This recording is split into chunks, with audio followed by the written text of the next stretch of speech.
Chers Blaisois, à l'aube de cette nouvelle année, je vous présente mes meilleurs vœux. Des vœux de bonne santé d'abord, qui depuis 2 ans prennent une saveur particulière avec le coronavirus qui ne nous quitte pas, assorti de son lot de patients et de décès qui pèsent sur notre système de santé déjà fragile et aujourd'hui quasiment exsangue.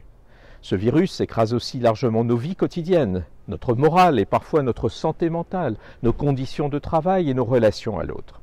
Dans ce contexte désenchanté, mes pensées et mes souhaits vont vers toutes celles et ceux qui en souffrent, mais aussi, plus largement, vers celles et ceux que le contexte économique mondial et national fragilise. Car si la santé est au cœur de nos préoccupations, l'inflation, qui affaiblit un pouvoir d'achat déjà malingre, rend la vie quotidienne de trop d'entre vous extrêmement pénible. Je ne pourrai pas ici aborder tous les sujets qui préoccupent l'élu de proximité que je suis, le citoyen, le père et le grand-père que je suis également. Ils provoquent une morosité, des formes multiples de désespérance, parfois de renoncement que je peux comprendre. Ils mettent en question, voire en péril, le pacte social et républicain qui fait la force de notre nation. Ils invitent, en tout cas le citoyen engagé que je suis, et restent à plus encore de combativité et de valorisation de ceux qui persistent dans la construction, toujours possible, d'un meilleur avenir. Dans un peu plus de 3 mois, nous toutes et tous allons procéder à l'élection du président ou de la présidente de la République. Ce n'est pas une élection de plus, une élection parmi d'autres.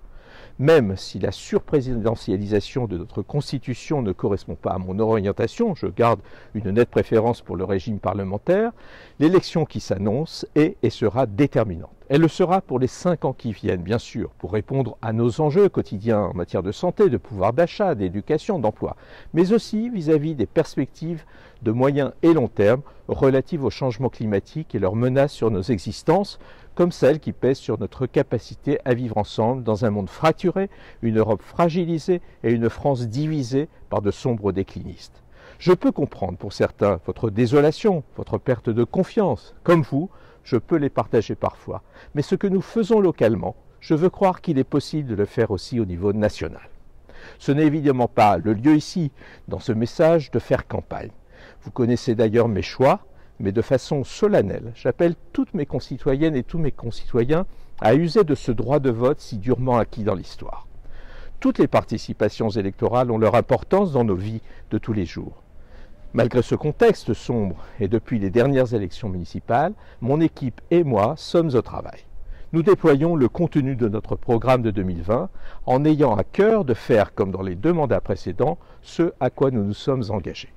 En 2022, c'est un effort d'investissement sans précédent que nous mettrons en œuvre avec un budget de plus de 23 millions d'euros voté en décembre dernier. Je veux saluer et rendre hommage aux élus de la majorité dont le dévouement, la vigilance et les conseils me sont précieux. Je salue également les élus des oppositions qui savent, parfois, reconnaître les avancées et constituent un contrepoids nécessaire à la démocratie locale. J'ai également un profond sentiment de reconnaissance pour tous les agents des services publics, ceux de la ville, de l'agglomération et du centre intercommunal d'action sociale naturellement, mais plus largement pour toutes celles et ceux qui, dans le monde associatif notamment, ici à Blois en particulier, contribuent à la persistance d'un lien social fragilisé. Une vidéo spécifique sera d'ailleurs prochainement mise en ligne pour donner à voir et apprécier la multitude de nos projets en 2022. Nous sommes engagés auprès de vous à faire de Blois une ville solidaire, écologique, citoyenne et attractive. En 2022, la transformation du quartier-gare se poursuivra avec plusieurs chantiers concomitants. L'aménagement de la rue du Bourgneuf, la poursuite du carré Saint-Vincent, les aménagements de la place Valin de la Vessière et des bords de Loire témoigneront de la vitalité de notre ambition qui contribue au soutien à l'activité économique, à l'attractivité touristique et donc à l'emploi sur notre territoire.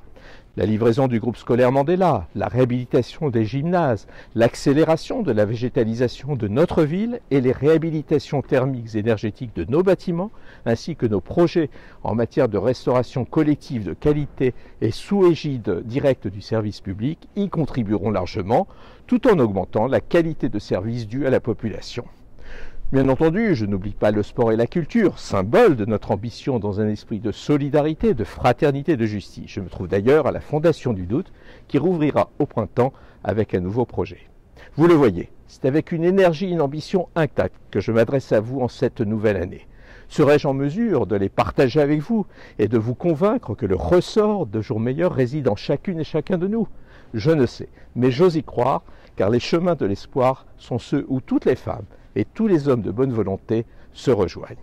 Bonne année à toutes et tous, bonne année à Blois.